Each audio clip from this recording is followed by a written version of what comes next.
Hello everyone, this is next class of environmental science and this is class topic is natural resources. So today we will discuss the what about the natural resources and these are start now. So first of all this is start a introduction of natural resources. A natural resource may be defined as any material given by use by natural which can be transformed in a way that it becomes more valuable and useful.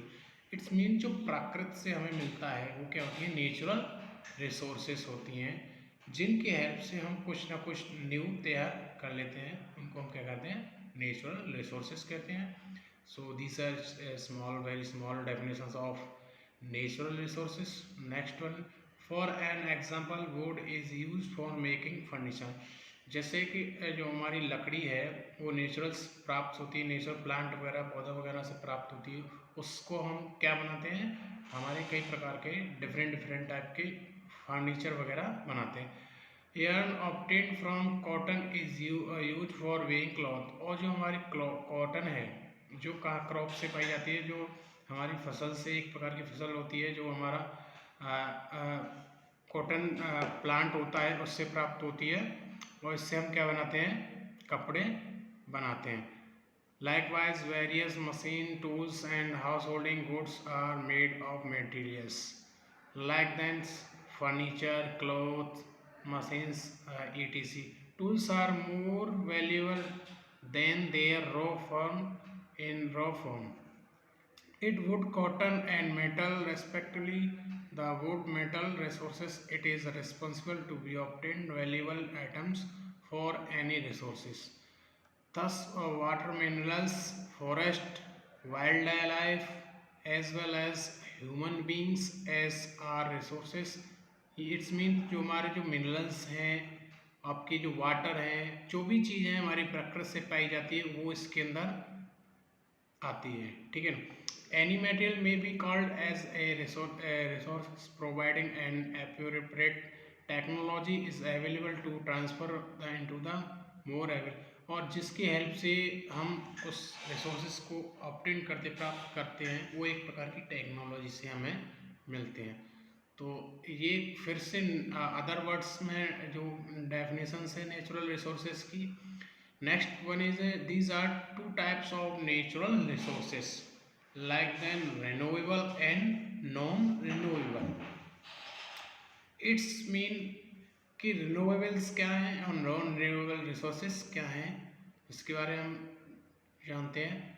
तो renewable means है resources, renewable resources which can be renewed along with their explanation are always available for us. यानी कि ऐसी चीज़ें जो फिर से reuse हो जाती हैं, एक बार यूज होने के बाद उसको रीयूज़ कर सकते हैं, तो हम क्या कहते हैं उसको रिन्यूएबल प्रोडक्ट और रिन्यूएबल सब्सटेंस कहते हैं या फिर रिन्यूएबल रिसोर्सेज कहते हैं. Hence they are called renewable resources. For instance, forest are renewables, यानी कि जैसे आपके जंगल्स वगैरह हैं. If trees are felled for wood originals forest cover may be maintenance throughout playing new trees. Its mean जो हमारे फॉरेस्ट हैं जंगल हैं अगर हमको क्या पूरी तरीके से ख़त्म ना करें, सिर्फ उसको क्या है रूट को छोड़ दें, बाकी को हम उससे काट लेते हैं तो फिर से वो ग्रोथ करते हैं और फिर से उसकी में लकड़ी आती बुढ़ाती है और फिर हम उसको क्या करते हैं फिर से उसका यूज़ कर लेते हैं. तो उस प्रकार की हम क्या कहते हैं रिन्यूएबल कहते हैं. लाइक देन सोलर एनर्जी है, विंड एनर्जी भी है. इसमें सोलर एनर्जी को भी हम रिन्यूएबल द्वारा यूज़ कर सकते हैं. ऐसा नहीं कि सोलर एनर्जी हमने एक बार बना ली तो सोलर ख़त्म हो जाएगा, या विंड से हमें एनर्जी बना ली तो एक बार विंड ख़त्म हो जाएगी, ऐसा नहीं है. तो रिन्यूएबल चीज़ें हैं. Next one is non renewable resources. The formation of some resources like iron और कोल मिनरल्स और ऑयल etc. कुछ आपकी नॉन रिन्यूएबल्स मीन्स है कि आपकी जो क्या रीयूज़ नहीं हो, एक बार अगर वो ख़त्म हो जाएं तो फिर वो दोबारा हमें न्यू ही प्राप्त करनी होंगी, दोबारा वो यूज़ नहीं हो सकती। जैसे इसमें हमारे आयरन और कोल है, मिनरल्स है और ऑयल्स वगैरह हैं। Has taken several thousand years, once they are used in unlimited way they can not be easily replaced, और जिसको हम क्या ईजीली रिप्लेस नहीं कर सकते। Thus their explanations at large scale will be result in their fast depletions. Some such regions are called non-renewable resources. और किसी भी रीजन से अगर उसको कि नहीं रिन्यूएबल मतलब फिर से प्राप्त नहीं कर सकते या फिर से उसका यूज़ नहीं हो सकता है, तो वो क्या है, हमारी नॉन रिन्यूएबल चीज़ें होती हैं। तो these are simples, non renewables and renewable definition. First one is natural resources में फर्स्ट आता है आपका फॉरेस्ट रिसोर्सेज, क्योंकि फॉरेस्ट जो जंगल वगैरह हैं आपके नेचुरली उगते हैं, अपने आप ही उगते हैं। कई इनका क्या करता है, कोई भी इनको नहीं लगाता है, ठीक है, कोई भी इसको ग्रो नहीं कराता है।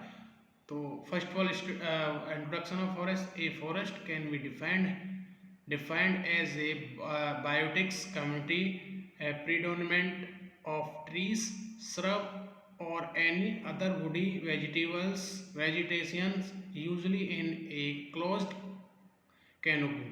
यानी कि क्या है ये फॉरेस्ट, क्या है, एक प्रकार की biotics word related are botany.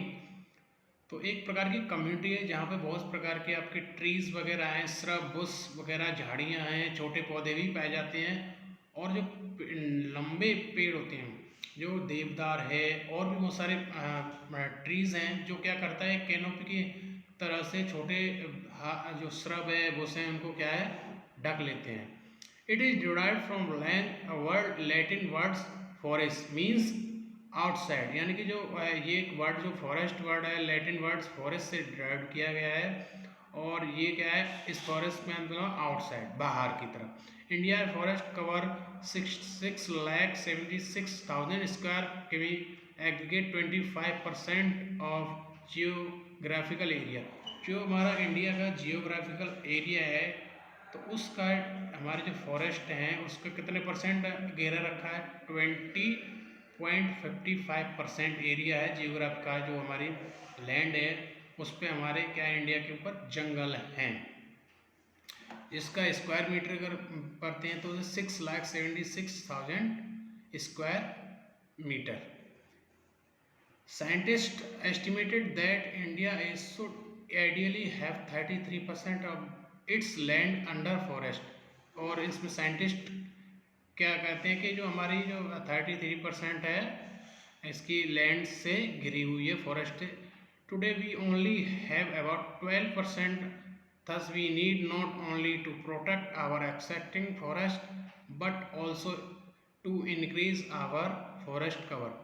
और जिस प्रकार से ये डिफॉरेस्टेशन हो रहा है, डिफॉरेस्टेशन मीन्स होता है कि फॉरेस्ट जंगलों का कम होना, घटना, लाइक देन उसको ओवरग्राइजिंग से हो जाना, या फिर आपकी फायर वगैरह हो जाना, या फिर उसमें क्या है नई इंडस्ट्री के चलते उसको वहाँ से हटा देना, वो होता है आपका डिफॉरेस्टेशन। तो अब जो साइंटिस्ट ने बताया आपको 12%, अब फिलहाल की डेट में जो 20% 30% था वो 12% रह गया है, और 12% रहेगा तो कहीं ना कहीं इनकी क्या डेफिशिएंसी हो रही है, कमी हो रही है, और इनका क्या है फिर इम्पोर्टेंस कम हो रहा है। Next one, what is the function of forest. अगर फंक्शन की बात करें तो जंगल क्या हमारे लिए इम्पोर्टेंस रखते हैं। It perform very important function both to human and the to nature, यानी कि जो ह्यूमंस हैं और नेचर है उन दोनों के लिए इनका बहुत ही बड़ा इम्पोर्टेंट रोल है। Next one, they are habitats to millions of plants, animals and wild life. ये क्या करते हैं, बहुत सारी मिलियंस टाइप के प्लांट पाए जाते हैं, और इनमें बहुत सारी एनिमल्स भी इनके अंदर रहते हैं, इनका जीवन इसके अंदर रहता है। दे रिसाइकल रेन वाटर, और ये क्या करते हैं, वाटर को रिसाइकिल करने में, यानी कि आसमान से बरसाने में, वाटर फॉलिंग करने में हेल्प करते। They remove pollution from air, और ये क्या करते हैं, कार्बन डाइऑक्साइड को क्या करते हैं, गेन करके, और ऑक्सीजन को या फिर हमारी एयर को क्लियरिफाई करने में हेल्प करते हैं। यानी कि पोल्यूशन को दूर करते हैं हमारी हवा में से। देख कंट्रोल वाटर क्वालिटी, और ये क्या है, वाटर की क्वालिटी को भी कंट्रोल करते हैं, यानी कि किस प्रकार से ये क्या है, ये मिट्टी वगैरह इसको क्या है दूर रखते हैं, अपनी जड़ों से पकड़े रखते हैं मिट्टी को, जिससे क्या है वो मिक्स नहीं होती है, तो वो क्या है इसकी क्वालिटी को कंट्रोल रखते हैं।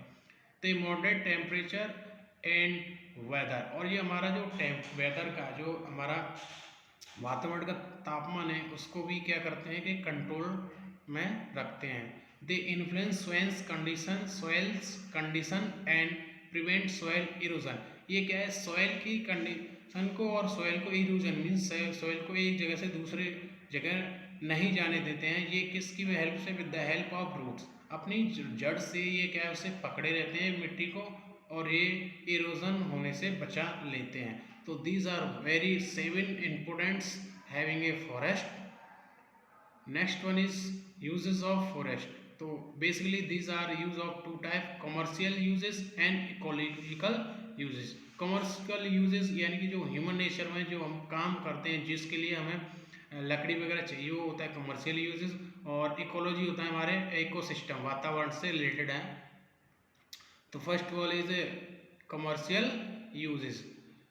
Would use as a fuel, सबसे पहले कि जो लकड़ी है उसको एज ए फ्यूल, ईंधन के रूप में यूज़ किया जाता है। Second, supply would for various industry, और जो हम क्या है पूरी कई प्रकार की डिफरेंट इंडस्ट्री में हम वुड की हेल्प से कई प्रकार की चीज़ें सप्लाई करते हैं। रॉ मटेरियल जैसे पल्प है, पेपर है, फर्नीचर है, टिम्बर है, ETC, इनको सप्लाई करते हैं, और वो डिफरेंट कंपनी में जाके, मैन्युफैक्चरिंग में, इंडस्ट्री में जाके उनसे नई नई चीज़ें बनती हैं।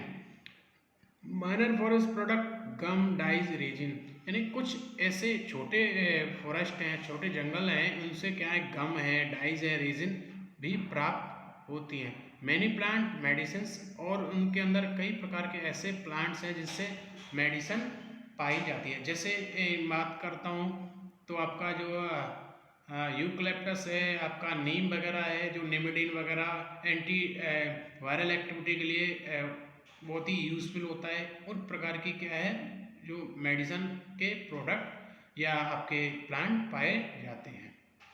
Next one is supply of variety of animal product, honey, lye, heart, ETC। और इसके बाद क्या है, जो हमारी जो हनी है, हनी कहाँ मिलता है, हमारे प्लांट में जो हनी बी के जो छत्ते होते हैं, हनी बी वो लगे रहते हैं, उनसे वो हमारे पाए जाते हैं।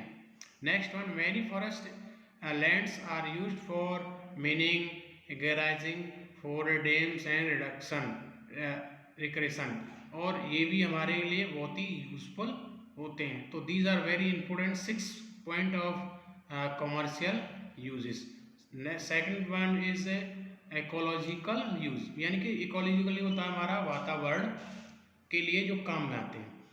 तो first all, forest provide a number of environment services, यानी कि ये क्या है, एनवायरमेंट के लिए बहुत कई प्रकार की सर्विस प्रोवाइड कराते हैं, हेल्प कराते हैं, जिसमें प्रोडक्शन ऑफ ऑक्सीजन, ऑक्सीजन का प्रोडक्शन करना।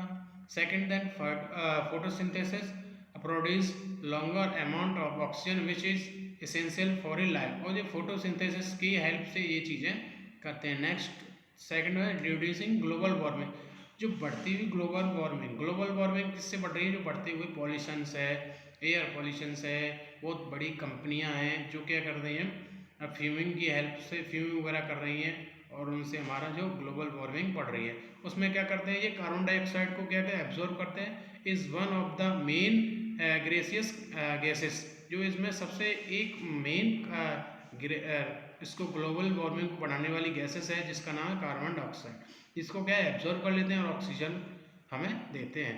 It is observe by a plant और photosynthesis, therefore they are problem global warming caused by CO2 is reduced. जब ये CO2 की अधिकता बढ़ जाएगी तो हमारी फोटोसिंथेसिस वगैरह है ये प्लांट से रुक जाएगी, और ये रुक जाएगी तो क्या है, हमारे को पूरी तरह क्लियर ऑक्सीजन नहीं मिल पाएगा। तो ये क्या है, बहुत ही इकोलॉजिकल इसका यूजेस है हमारे फॉरेस्ट। अगर कंटिन्यू हमारे फॉरेस्ट कम होते जाते हैं, जंगल कम होते जाते हैं, तो क्या होगा कि एक दिन क्या होगा कि हमारी जो एयर है वो बहुत ही पॉलिनेटेड हो जाएगी, हमें सांस लेने में दिक्कत होगी। तो these are very important. Next one is soil conservation. Soil को कंजर्वेशन को बचाते हैं, मिट्टी को एक जगह से दूसरी जगह नहीं जाने देते हैं, वो होता है हमारा soil conservation. Roots of tree bind to the soil tightly and prevent soil erosion. ये क्या है, हमारी मिट्टी से टाइटली बाइंड होते हैं और इसको क्या करते हैं, ये इरोजन होने से बचाते हैं। Next they also act as wind breakers, regulation of hydrological cycles में भी इम्पोर्टेंट रोल प्ले करते हैं। नेक्स्ट है words head in forest act like giant sponge and slowly release the water for recharge of spring pollution. Moderate forest can absorb many toxic gases and noxious and help in preventing air and noise pollution. तो ये क्या करते हैं, कई प्रकार की जो toxic gases वगैरह होती हैं उनको क्या करते हैं, ये एब्जॉर्ब कर लेते हैं और हमें क्या देते हैं, एक फ्रेश एयर प्रोवाइड कराने में हेल्प करते हैं। तो these are very important topics of forest resources. I think you are satisfied these topics, and next these are complete. Next class complete. So thank you.